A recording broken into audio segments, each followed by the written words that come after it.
પોલીસની દયાથી જ ધંધા તો ચાલે ભાઈ. પોલીસ જ ધંધા કરાવે, પૈસા લે અને પોલીસના ભરણ આપીને જ અમે ધંધો કરીએ. આ તો એવો ધંધો થાય, જેવો ધંધો તમારો હોય એવી આવક પોલીસ માંગે પૈસા. છાતી ઠોકીને આ બુટલેગર કહે છે કે પોલીસની રહેમ નજરથી હું ધંધો કરતી હતી. આ દારૂબંધીની ફાંકઈઓ મારતી ગુજરાત સરકારને મારે એક બુટલેગરને મળવા છે. એ બુટલેગર બેન એવું કહે છે કે હું વર્ષોથી દારૂ અને જુગારના ધંધાઓ ચલાવું છું. બરાબર, આ બેન બુટલેગર છે. બેન, તમારા પર કેટલા ગુના દાખલ થયા છે અને કોની દયાથી તમે આ ધંધાઓ ચલાવતા હતા? પોલીસની દયાથી જ ધંધા તો ચાલે ભાઈ. જો બધાય આખા ઓલ ઇન્ડિયામાં પોલીસ જ ધંધા કરાવે, પૈસા લે અને એમનું ઘર ભરાય અને અમને કે તમે ધંધો કરવા મારું ગુજરાન હેડ, બસ એ રીતે.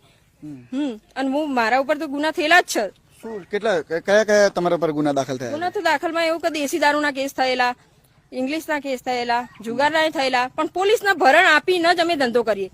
પોલીસ કે જ છે કે તમે અમને પૈસા આપો અને ધંધો કરો. આ કેવા પ્રકારનું ભરણ હોય સમજાવો ને.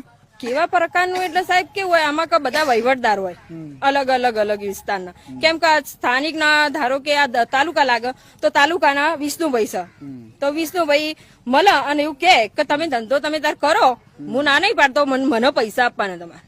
બરાબર. હા, અમારી પોલીસ તમારે ત્યાં નહીં આવે. અચ્છા, કેટલા પૈસા? દેશી દારૂ હોય, મારે દેશી દારૂ નું સ્ટેન્ડ ચાલુ કરવું હોય તો કેટલા પૈસા મારે આપવા પડે? દેશી દારૂ નું સ્ટેન્ડ ચાલુ કરવું હોય તો ₹1,00,000-2 લાખ. એટલે પહેલા આપવા પડે, દર મહિને આપવા પડે? દર મહિને આપવા પડે.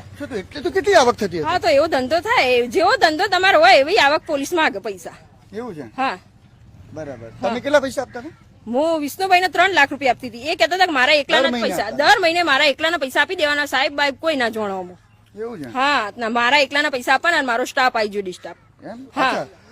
બેન, ગુજરાત સરકારે એક વ્યવસ્થા એવી કરી છે, RR સેલ વિજિલન્સ, તમે કદાચ નામ સાંભળ્યું હશે. એ પોલીસ કેમ નથી આવતી તમારે? એ પોલીસ ના આવે ને, આ લોકો ઉપર એ લોકોનું એ રીતનું સેટિંગ હોય. હા, કઈ એ લોકોનું કદાચ એ લોકો એમના પૈસા આપતા હોય આ લોકો, એટલે કોઈ પોલીસ આવે નહીં. આવે તો આ લોકો જ આવે, બીજું કોઈ આવે નહીં.